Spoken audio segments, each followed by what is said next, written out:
También tenemos que en estos artículos habla de la improrrogabilidad.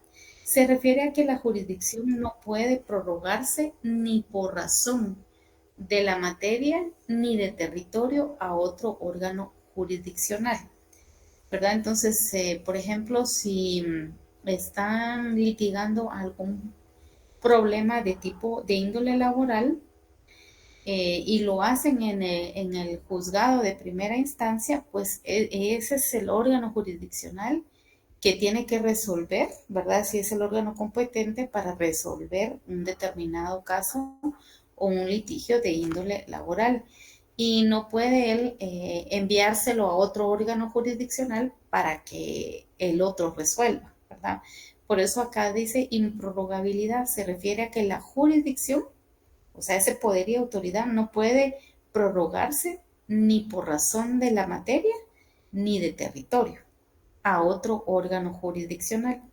Entonces aquí hace alusión a la materia y al territorio, porque si es un litigio de tipo laboral, lo tiene que ver en cuestión de materia alguien, un juez de tipo del ramo laboral o en cuestión de territorio, ¿verdad? Si, por ejemplo, es en el territorio de Guatemala, los jueces de índole laboral del territorio de Guatemala tienen que sí o sí resolver, ¿verdad? Entonces no pueden improrrogarse o no pueden prorrogarse por razón de materia ni de territorio a otro órgano jurisdiccional que no le compete. Es como si es un problema de despido entre un obrero y un patrono, entonces el órgano jurisdiccional competente es en materia laboral, ¿verdad? Y si es en el departamento de Cobán, lo tienen que resolver los juzgados de tipo laboral, que es de materia, que es de la materia laboral, y en el territorio de los jueces que trabajan en Cobán, ¿verdad? Entonces, aunque se trate de uno que conozca en el mismo ramo de la jurisdicción, es decir, por ejemplo, que hubiera un juez de la índole laboral que trabaje en el departamento de Guatemala, pero que le llegue un caso de Cobán, ¿verdad? Por razón de la materia, él tiene la competencia, porque ambos son jueces de tipo laboral, pero en relación al territorio no se puede, porque uno resuelve en Cobán y otro resuelve en Guatemala. Entonces, por esa razón es que no puede prorrogarse o no puede delegarse ni por razón de materia ni territorio a otro órgano jurisdiccional. Y derivado de esto, ningún juez de trabajo y previsión social puede trasladar el conocimiento de un asunto que por ley le corresponde conocer a otro juez que, aunque conozca del mismo ramo, ejerza jurisdicción en un territorio distinto al primero. No obstante lo anterior, la ley establece como único caso de excepción a esta característica el pacto de prórroga de la jurisdicción en el que concurren los siguientes presupuestos. Entonces, como siempre vemos las excepciones, ¿verdad? En el caso de la naturaleza, eh, conocimos que existían dos excepciones, que era la conciliación y el arbitraje. Entonces, para los que se acaban de unir, estamos viendo la naturaleza, caracteres y organización de los órganos jurisdiccionales que recoge el Código de Trabajo. Entonces, estábamos viendo que al igual que en el curso de procesal civil, que los poderes son la notio, la vocatio, la executio. De la misma manera, estos poderes son parte de la naturaleza en el ramo laboral. Pero hay excepciones. Si, por ejemplo, el poder que le da el Estado a un juez es que convoque a una persona para que resuelva los diferentes problemas de índole laboral. Y si esta persona no quiere responder, el juez de tipo del ramo laboral tiene ese poder de ejercer presión para que sí o sí resuelvan. Pero hay dos casos que son la excepción. cuando la persona concilia, cuando el patrono y el trabajador dicen, bueno, nos vamos a poner de acuerdo y nosotros vamos a resolver, entonces esa sería una la excepción. Y la otra es en el caso de los arbitrajes. Cuando una persona, por alguna razón, tiene algún problema entre obrero y patrono, pero de alguna manera es un tema que tiene que ser tomado en cuenta una persona docta en la materia, se contrata a un árbitro, ¿verdad? Por eso se va por la vía del arbitraje. Y entonces, esas son las únicas dos excepciones a la hora de resolver un litigio de índole laboral. Y estábamos viendo que cuando se habla de los caracteres, se fundamenta en el artículo 307 y 308 del Código de Trabajo, en donde habla de la improrrogabilidad. Quiere decir que un juez de materia laboral, si trabaja en el departamento de Guatemala, sí o sí tiene la jurisdicción y la competencia para resolver cualquier litigio laboral en Guatemala. Y si hubiera un caso de que estuviera en Cobán, él sí tiene la jurisdicción para verlo, pero no la competencia, porque por razón de la materia tiene la competencia, pero por razón del territorio no, porque si es un juez que resuelve todos los litigios laborales en Guatemala, no puede resolver litigios de Cobán y viceversa. Si es un juez de Cobán, tiene la jurisdicción para ver cualquier caso, pero no la competencia para resolver los casos de índole laboral en el departamento de Guatemala. No obstante, la ley anterior, la ley establece como único caso de excepción, o sea, siempre hay sus excepciones, ¿verdad? En esta característica, el pacto que prorroga de la jurisdicción en el que concurran los siguientes presupuestos. A. Haberse convenido por ambas partes de la relación de trabajo en el contrato individual de trabajo o en pacto colectivo de condiciones de trabajo, en cuyos casos debe de existir una cláusula en la que se haya contenido el pacto de prórroga. ¿Verdad? Si ellos en algún momento firmaron algún documento, ya sea de forma individual o si es en cuanto a un pacto colectivo, según el artículo 307 del Código de Trabajo, entonces ahí sí puede existir una prórroga. También la otra excepción, que es la prórroga convenida por ambas partes de la relación de trabajo, que notoriamente sea favorable para el trabajador. Es decir, que el presentar la reclamación ante otro juez que ejerza jurisdicción en territorio distinto al prorrogado debe ser de beneficio para el trabajador. Entonces, estas son las únicas dos excepciones en cuanto a los caracteres de la improrrogabilidad en litigios laborales.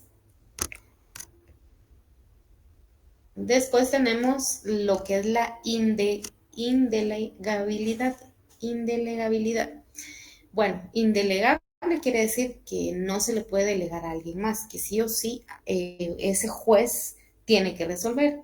Y esta característica se refiere a que la jurisdicción no puede delegarse en la persona de otro juez, que aunque posee jurisdicción, o sea, tiene ese poder y esa potestad, la misma se ejerce en distinto ramo, ¿verdad? Entonces, todos los que son de ramo laboral tienen la jurisdicción para resolver casos de índole laboral. Los jueces de tipo penal tienen la jurisdicción, si bien es cierto ese poder para resolver casos, pero solo del ramo penal. Y esto sería el caso del juez de trabajo y previsión social delegando a un juez del ramo civil para que ejerza jurisdicción privativa del trabajo en el conocimiento de un negocio cuyo sometimiento sea obligado al conocimiento del juez de trabajo. Entonces, es lo que les explicaba, un juez de civil solo puede resolver casos de civil, un juez del ramo laboral, un juez de trabajo y previsión social solo puede resolver casos de esa índole. Si bien es cierto, el juez de trabajo y el juez del ramo civil tienen la jurisdicción, o sea, tienen ese poder y autoridad, pero no tienen la competencia para resolver casos que no sean de su especialidad. Si el de trabajo solo puede resolver, su competencia solo es resolver litigios de índole laboral. El de civil, su competencia va a ser solo resolver casos de índole civil. A eso se le llama el otro carácter de la indelegabilidad, que no pueden delegar en otro, aunque si bien es cierto, ambos tienen poder y autoridad de juzgar, pero no la competencia para resolver determinados asuntos. El origen de esta característica proviene de que, de acuerdo a la Constitución Política de la República de Guatemala, la facultad de atribuir jurisdicción y competencia corresponde al Estado por medio de la ley a través de la Corte Suprema de Justicia. Y eso está en los artículos 203 constitucional y el artículo 57 de la ley del organismo judicial. Por consiguiente, permitir la delegación de la jurisdicción sería lo mismo que conferir al juzgador la facultad de investir a otro de ejercer jurisdicción en un ámbito que no le corresponde. Ahora bien, nada tiene que ver con la improrrogabilidad o la indelegabilidad, los casos de impedimentos, las excusas o recusaciones. Entonces, nos damos cuenta que siempre hay como excepciones, ¿verdad? O sea, no tiene nada que ver la improrrogabilidad y la indelegabilidad en relación cuando alguien pone un impedimento, una excusa o una recusación. ¿Y a qué hace referencia a eso? Por ejemplo, un juez que está resolviendo un caso de índole laboral, pero de repente ese juez es familiar del sindicado, o el juez conoce al sindicado o tiene alguna relación de consanguinidad o alguna relación filial, entonces el juez presenta un impedimento, que hay algún interés de por medio, ¿verdad? O sea, hay alguna relación que lo une con el sindicado y entonces el juez pone el impedimento de decir, mire, lo que pasa es que el sindicado es mi familiar, o mire, conozco al sindicado, o a la sindicada, es esposa de mi amigo, ¿verdad? Entonces ese puede ser un impedimento para que el juzgador conozca el caso, porque entonces ya no sería tan objetivo, sino subjetivo. Por eso es que en los caracteres estas serían como las excepciones, cuando alguien coloca un impedimento, y no solo puede ser del lado del juez, también puede ser del lado del sindicado, del lado del patrono, cuando le llaman hay conflicto de intereses por alguna razón, ¿verdad? Entonces eso podría ser un impedimento para que alguno de las partes o los sujetos procesales conozcan el caso. O también hay excusas o recusaciones que de alguna manera por materia de forma o fondo no puedan conocer el caso, presentan una excusa o presentan una recusación. Y eso está normado en la ley del organismo judicial, que obliga a que un juzgador debe de conocer de un asunto sometido a su jurisdicción por razón de la existencia de una de estas causas. Y eso está en el artículo 122 al 134 de la ley del organismo judicial. En cada uno de estos casos, como en el de la facultad que tienen los juzgadores de comisionar a otros jueces de igual o inferior categoría y fuera de la jurisdicción privativa para la práctica determinada de diligencias fuera del lugar donde tiene su sede el primero, puede afirmarse que no existe ni prórroga ni delegación de la jurisdicción, ¿verdad? Entonces, acá hace referencia que pues todos los juzgadores, todos los jueces o todos los tribunales van a tener esa jurisdicción, ese poder de poder resolver algún litigio de índole laboral. Pero eso no tiene nada que ver con las características o los caracteres de prórroga o delegación, ¿verdad? Porque la prórroga o la delegación hace referencia a los caracteres de que la prórroga quiere decir que sí o sí el juez tiene que resolver y no tiene que mandarlo a un órgano inferior. Es como que el juez de primera instancia le diga al juez de paz, resuélvame eso. No, no puede hacerlo. Él sí o sí tiene que resolver porque él tiene que conocer ese caso. O también la delegación, ¿verdad? No puede delegar su responsabilidad sobre otro órgano jurisdiccional. También tenemos otro carácter que es la exclusividad, y esta característica se refiere a que la facultad de la impartición de la justicia en el ámbito del derecho procesal del trabajo es en exclusiva una atribución que corresponde a los jueces de trabajo y previsión social, derivado del mismo carácter privativo que, como se analizó, se atribuye a la jurisdicción en este ámbito.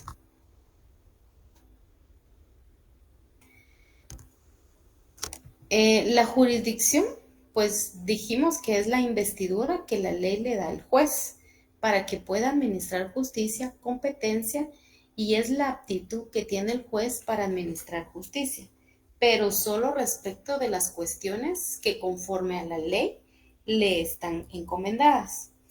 La jurisdicción es la potestad de todo órgano jurisdiccional de administrar justicia. La competencia es la distribución de esa potestad, de ese poder de administrar justicia en los diferentes jueces. La jurisdicción es el género, o sea, es genérica, es universal, el universo es el todo. La competencia es la especie, lo que es específico, la muestra, lo singular, lo particular y lo individual. Entonces, aquí hablan de jurisdicción y tocan el género y el universo, porque la jurisdicción en general es el poder que le dan a todos los jueces. Y el universo es universal porque ellos tienen la obligación de impartir justicia y hacer que se cumpla. Cuando habla de la competencia, hace alusión a algo, a algo en especie, algo específico y una muestra que sea singular o particular, porque la competencia hace referencia a que sí o sí un juez tiene ese poder y autoridad de resolver un litigio de índole laboral específico, ¿verdad? De su ramo, en una muestra, puede ser si es grupal o individual, y es algo singular, particular e individual. Un caso nunca va a ser igual. Hay jurisprudencia de casos muy similares, pero siempre hay variantes. El nombre de los sujetos procesales, el delito, las circunstancias en cómo se dieron el despido o cómo se dieron las situaciones de índole laboral. La jurisdicción que tiene todo juez sin determinación del caso concreto. La competencia se determina con relación a cada caso concreto, ¿verdad? Entonces, cuando hablamos de jurisdicción, es el poder que tienen todos los jueces para resolver cualquier caso en concreto. Pero la competencia determina la relación, si puede o no puede resolver ese caso en concreto. La jurisdicción abarca todo el territorio nacional, o sea, tiene un juez de penal, tiene ese poder y autoridad o está investido con ese poder en todo el territorio de Guatemala, pero no va a tener la competencia de, si es un juez penal, de ver cosas de ramo civil o de índole laboral. Y la competencia es el límite de esa jurisdicción, ¿verdad? Es hasta donde el Estado de Guatemala le da poder y autoridad a determinado juez para resolver algún caso en concreto. La jurisdicción jamás falta en un juez, en cambio, la competencia le puede faltar al juez. ¿Qué quiere decir con esto? Que la jurisdicción, todos los jueces tienen ese poder y autoridad, pero no siempre un juez va a tener la competencia para poder resolver algún caso en concreto. Después tenemos lo que es la organización de los órganos jurisdiccionales, que el Código de Trabajo lo plantea de esta manera.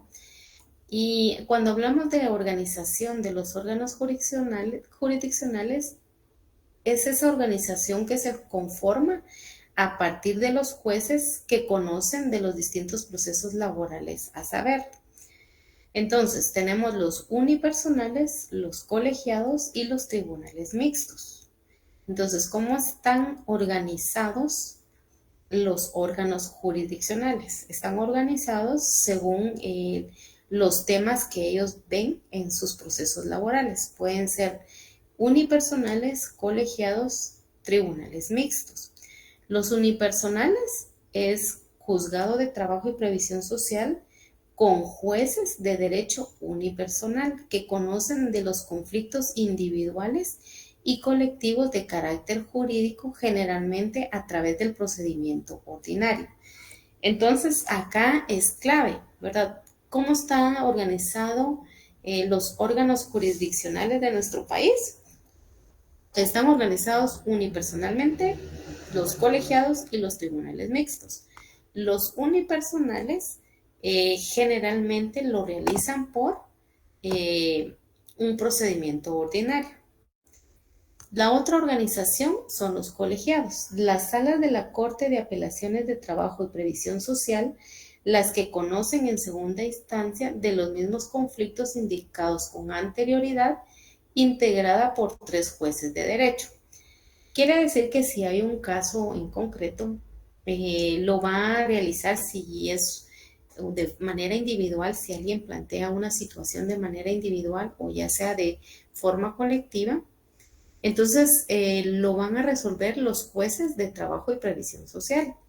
Pero si ellos por alguna situación se van por la vía del procedimiento ordinario, pero no logran resolver, elevan a los colegiados, ¿verdad?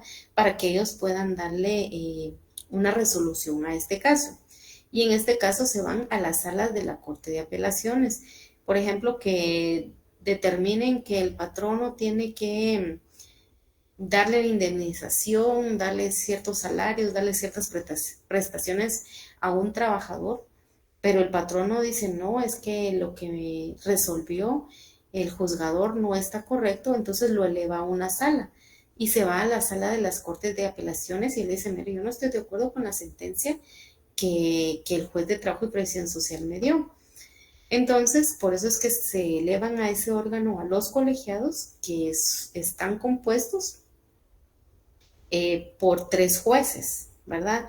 Es como un tribunal, ¿verdad? Y esos 3 jueces dicen, bueno, sí, al lugar la petición o no al lugar, ¿verdad? Es como la última instancia que tiene alguno de los sujetos, tanto el patrono como el trabajador, si en determinado caso no están de acuerdo con la sentencia que les emitieron o la sentencia que les dieron el juzgador. También la otra división son los tribunales mixtos, ¿verdad? Y los tribunales mixtos pueden ser de conciliación y el de arbitraje. Y estos están precedidos por un juez de derecho, quien conoce cuestiones de derecho, 2 delegados, uno obrero y uno patronal, que conocen conflictos colectivos de carácter económico-social según su leal saber y entender. Entonces acá esta organización de los órganos jurisdiccionales hace referencia a la forma en cómo van a resolver un caso determinadas personas.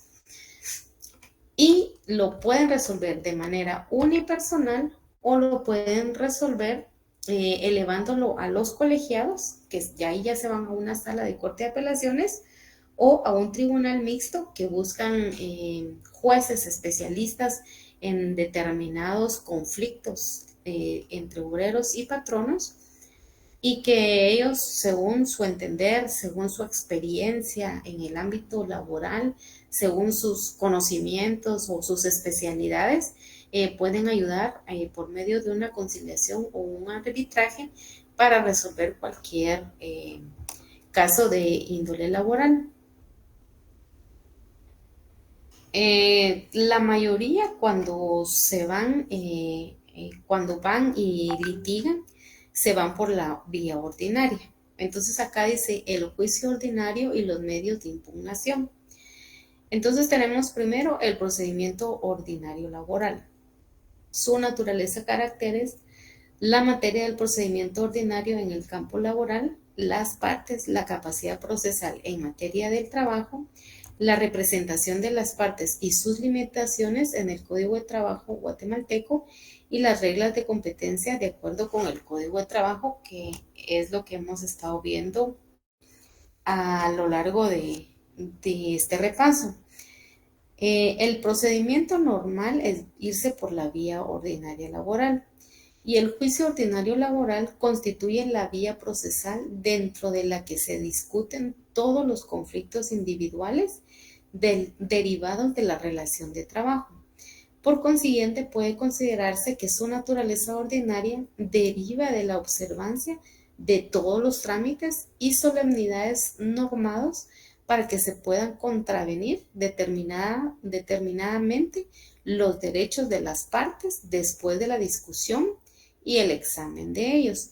Estas solemnidades, aunque existen, deben de recordarse que son mínimas y poco formalistas, por virtud de la existencia de los principios de poco formalista y de sencillez que ilustra el procedimiento laboral. En un procedimiento de tipo ordinario laboral, pues siempre tiene una secuencia o una forma en que tienen que resolver determinado caso en concreto.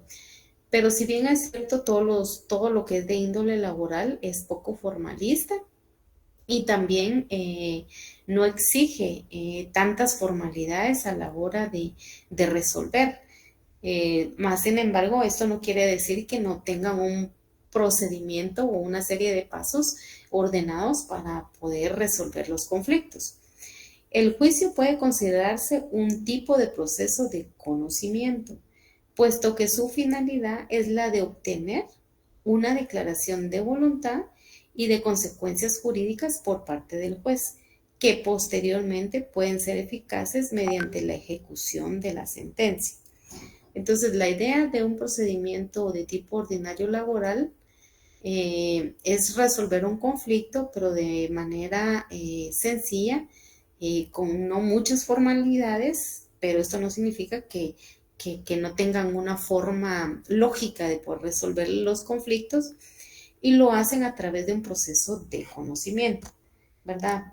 Todo lo hacen con la finalidad de resolver la situación y ser objetivos a la hora de resolver un caso. Cuando estamos hablando de la naturaleza y los caracteres, vimos que hay caracteres de improrrogabilidad, indelegabilidad, y también está la naturaleza propia de un juicio, que es un juicio ordinario de trabajo, y es típico proceso de cognición, o sea, de conocimiento, ya que tiende a declarar el derecho previa fase de conocimiento. En él se dan preferentemente los procesos de condena y los meramente declarativos. Se diferencian del civil en las modalidades que le imprimen los principios informativos y su propia normatividad.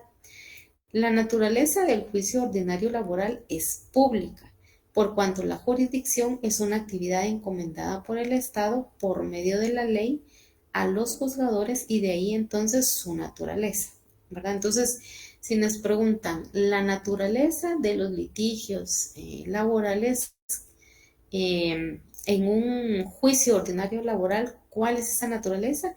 Es una naturaleza pública, ¿verdad? Porque para resolver conflictos obreros-patronales es para todos, no es privado, no es solo para un segmento o un sector de la población de Guatemala, sino que es una justicia pública para todos.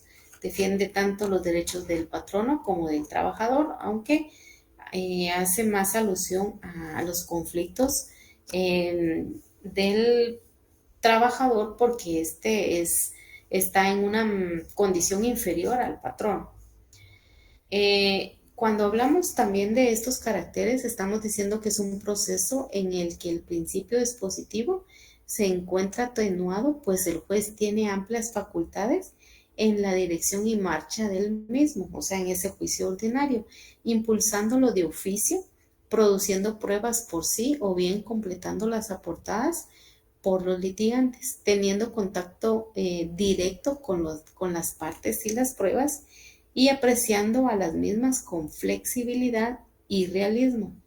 En un juicio predominantemente oral, ¿verdad? Casi la mayoría de los juicios de índole de trabajo de previsión social son orales, concentrado en sus actos que lo componen, que sea rápido, que sea sencillo, que sea barato y antiformalista, o sea, poco formalista.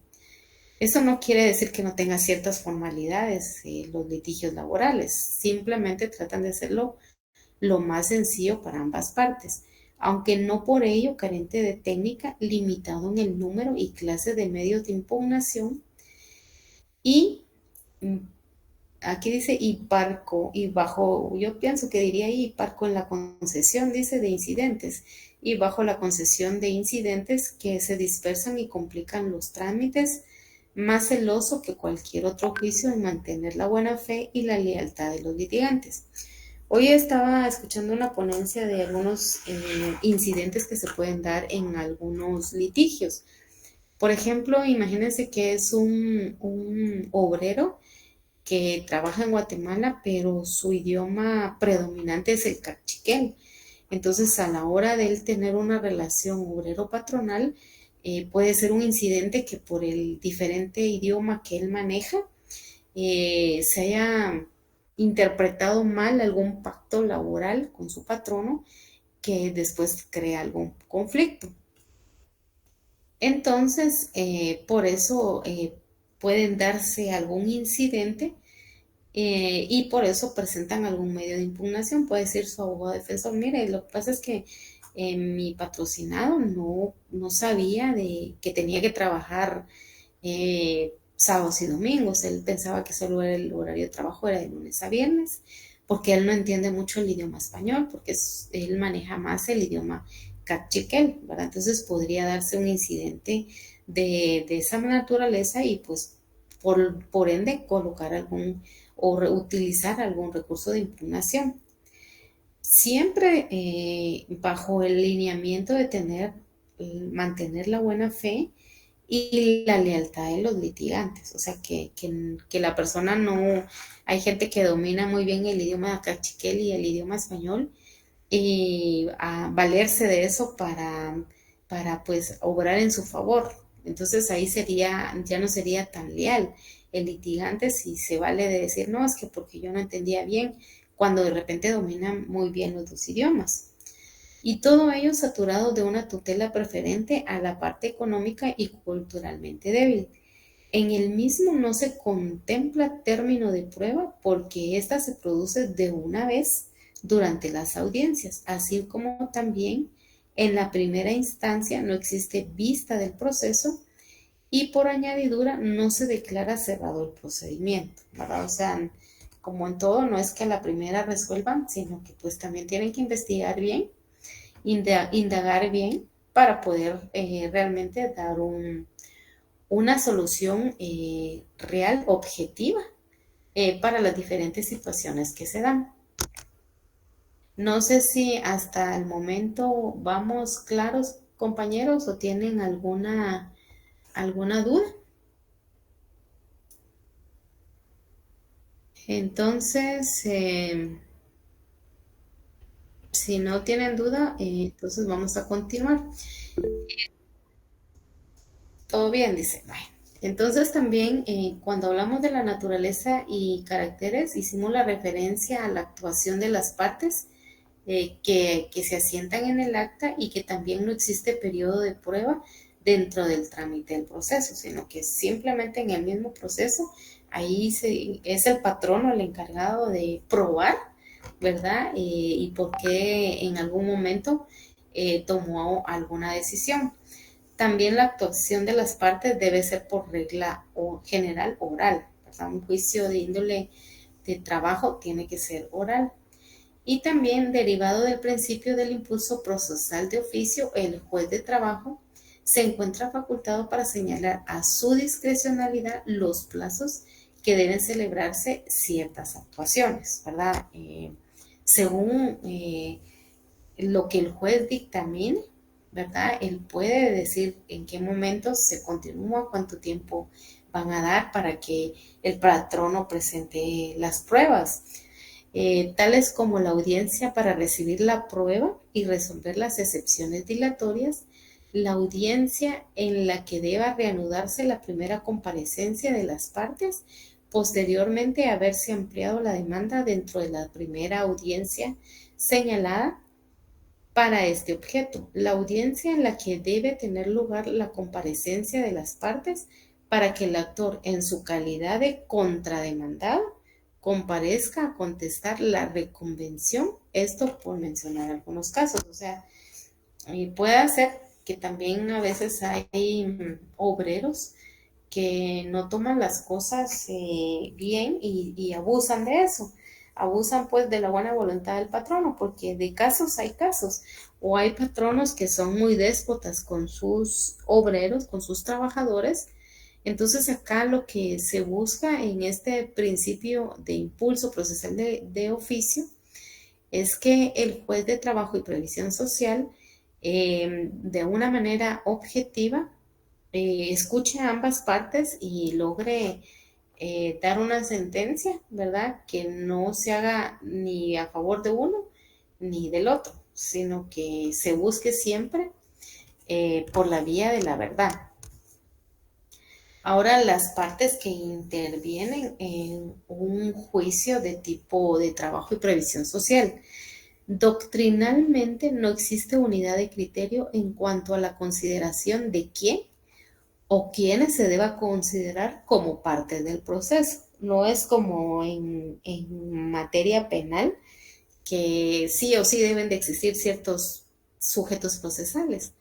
Acá en materia de índole laboral, realmente no se especifica exactamente si solo el patrón o si solo el trabajador, ¿verdad? Tiene que estar en una audiencia. Pueden existir más sujetos procesales que pueden intervenir en favor de alguno de las partes interesadas. Unos prefieren llamarlo accionantes y consideran también como partes no solo al que se promueve el juicio y a quien contra el cual se promueve, sino también al juez, a los terceros intervinientes. Sin embargo, para los efectos de nuestro estudio, diremos que las partes que intervienen en un proceso son dos y tradicionalmente se le ha denominado parte actora y parte demandada. En penal yo hago como digamos, la contraponencia, ¿verdad? Digamos, los sujetos procesales allá puede ser el Ministerio Público, un querellante adhesivo, el sindicado, el agraviado, ¿verdad? Que es la víctima. Pero acá en la índole de trabajo y previsión social solo son de cajón, ¿verdad? Dos sujetos procesales por cuestiones de estudio, porque si bien es cierto, hemos leído que no hay un número específico de sujetos procesales en un litigio de índole laboral. Pero para cuestiones de estudio vamos a decir que son dos, la parte actora y la parte demandada.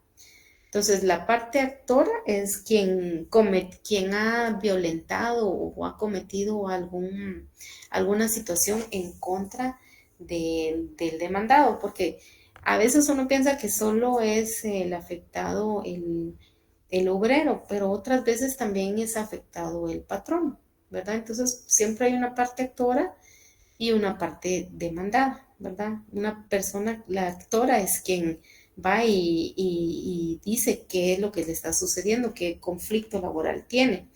Y la parte demandada es la persona que tiene que comparecer ante el juez y decir por qué situación tomó determinadas medidas contra el otro. Porque por lo general uno piensa que el Código de Trabajo solo defiende los derechos de los trabajadores, pero muy pocas veces se habla de los derechos de los patronos, porque también hay obreros que llegan tarde, que pues, tal vez son parte del sindicato y casi no llegan a trabajar, pero sí cobran el salario. Entonces a veces hay irregularidades por parte de las dos y realmente el Código de Trabajo ampara a los dos, pero más apoya al obrero porque es el que está en desventaja en relación al patrón. Por lo que se puede definir que de la manera siguiente: las partes en el proceso laboral son los trabajadores y los patronos, ¿verdad? Alguno de los dos puede ser la parte actora y el otro la parte demandada. Entonces, sí o sí, para que exista un litigio tipo laboral, debe haber una parte actora y una parte demandada, que puede ser el trabajador y el patrón. En lo que a relaciones individuales se refiere y a las coaliciones o sindicatos de trabajadores, o patronos o sindicatos de patrones en los que la relación de carácter colectivo respecta y que para que les considere como tales deben actuar en nombre propio o representados, ya sea como parte actora o como parte demandada, pidiendo la protección o la declaración de una pretensión de carácter jurídico o de carácter económico y social ante los órganos jurisdiccionales de trabajo. Entonces, ya dijimos que de cajón hay dos partes que intervienen en el ámbito laboral: la parte actora y la parte demandada, que puede ser el patrono o los trabajadores. Pero si, por ejemplo, fuera una demanda de tipo colectivo, entonces no van a hablar los 50 interesados, digamos, si fueran 50 trabajadores afectados. Entonces, ¿qué es lo que hacen? Buscan un representante, ¿verdad? Que hable por ellos, que hable en nombre propio o en nombre de los representados, como lo acabamos de leer.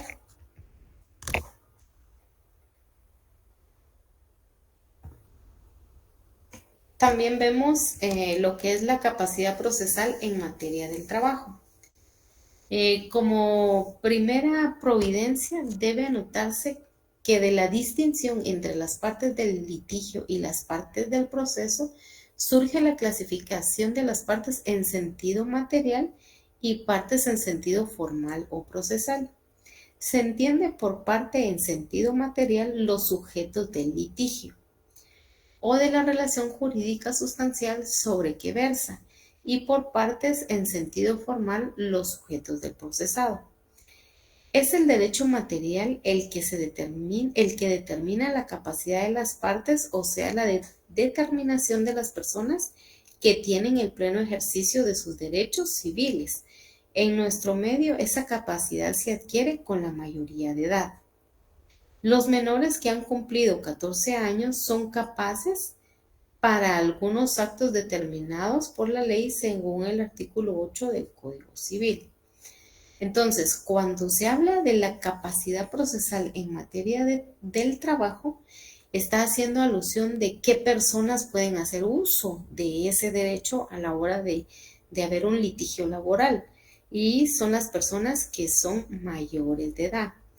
Está siempre la excepción, según el artículo 8 del Código Civil, para los que tengan 14 años de edad, que también pueden ser personas trabajadoras, pero tienen que tener el permiso para poder trabajar, tienen que pedir un permiso porque son menores de edad. Pero la capacidad procesal básicamente se da para los que tienen la mayoría de edad.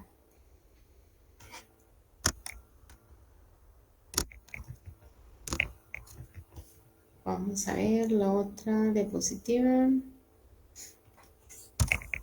Esta habla también de la capacidad procesal en el trabajo. De lo anterior se puede apreciar que la ley tiene previstos los casos de excepción, entre los cuales encontramos lo relativo a la capacidad en el campo laboral. Entonces, la capacidad laboral es para las personas de 18 años de edad, pero también hay excepciones, ¿verdad? Para por ejemplo, los jóvenes que tienen 14 años y que también son parte del ámbito laboral, y es parte de esas excepciones, ¿verdad? Porque según el Código de Trabajo, sí se les permite trabajar siempre y cuando sus padres, sus tutores los autoricen. Y también haciendo alusión a los convenios internacionales que Guatemala ha firmado y ratificado. En realidad no sé cuál es la postura de este licenciado, pero hay licenciados que dicen que como hemos ratificado los convenios a nivel internacional en materia de trabajo, es a partir de 15 años el derecho que se tienen o la excepción para que alguien pueda trabajar. Pero si nos apegamos a lo que dice el Código de Trabajo, es a los 14 años de edad. En el artículo 31 del Código de Trabajo indica que tienen también capacidad para contratar su trabajo, para percibir y disponer de la retribución convenida y en general para ejercer los derechos y acciones que se derivan del presente código, de sus reglamentos y de las leyes de previsión social, los menores de edad, que estamos hablando según el Código de Trabajo, los 14 años de edad, y según los convenios ratificados por Guatemala son de 15, aunque acá, por lo que leo, dice los menores de edad de uno u otro sexo, o sea, niños o niñas, hombre o mujer, o sea, que tengan esos 14 años de edad. Pero dice acá que tengan 14 años o más y los insolventes y fallidos. Según el convenio 188 de la OIT, la edad mínima específica son los 14 años para entrar a trabajar, ratificado por Guatemala el 27 de abril de 1990 y que está en vigor. Entonces, según la postura de este licenciado, es a los 14 años de edad, ¿verdad? A los 14 años de edad y según el convenio de la OIT también es de los 14 años de edad. Entonces, eso serían los parámetros para este examen, ¿verdad? Que tienen esa capacidad procesal de trabajo, tienen esa capacidad de trabajar los menores de edad según el Código de Trabajo y también según el convenio 138 de la OIT. Las capacidades específicas a que alude el artículo relacionado lo son solo para los efectos del trabajo y más específicamente para las personas que actúan como trabajador. El referido artículo 31 se complementa con lo que prescribe el 280 del mismo instrumento legal, o sea, el artículo 280 del convenio 138 de la OIT.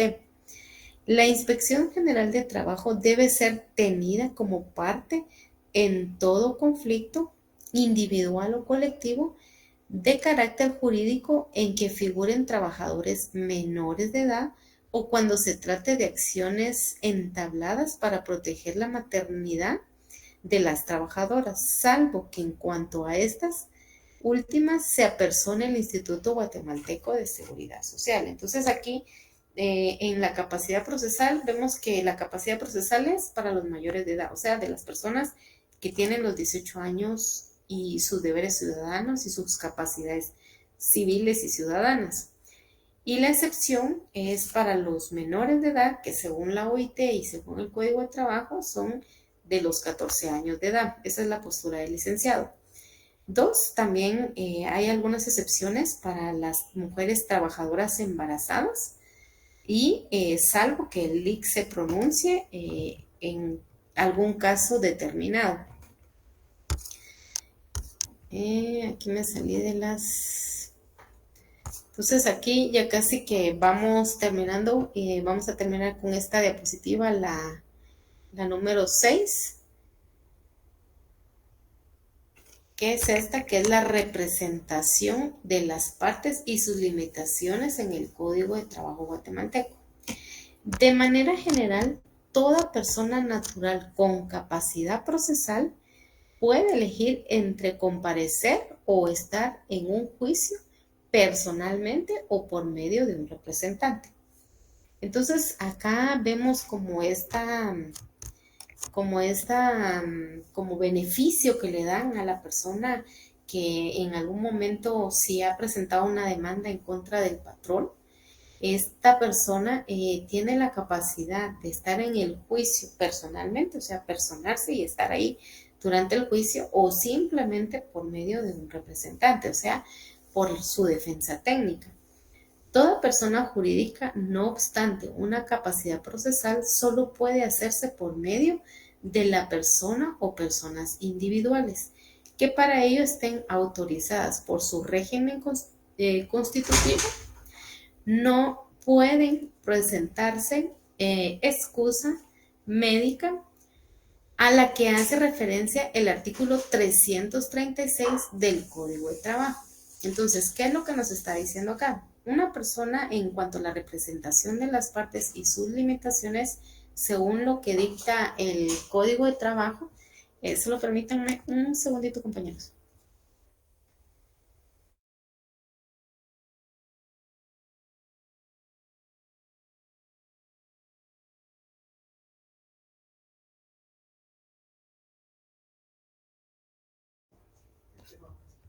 Gracias.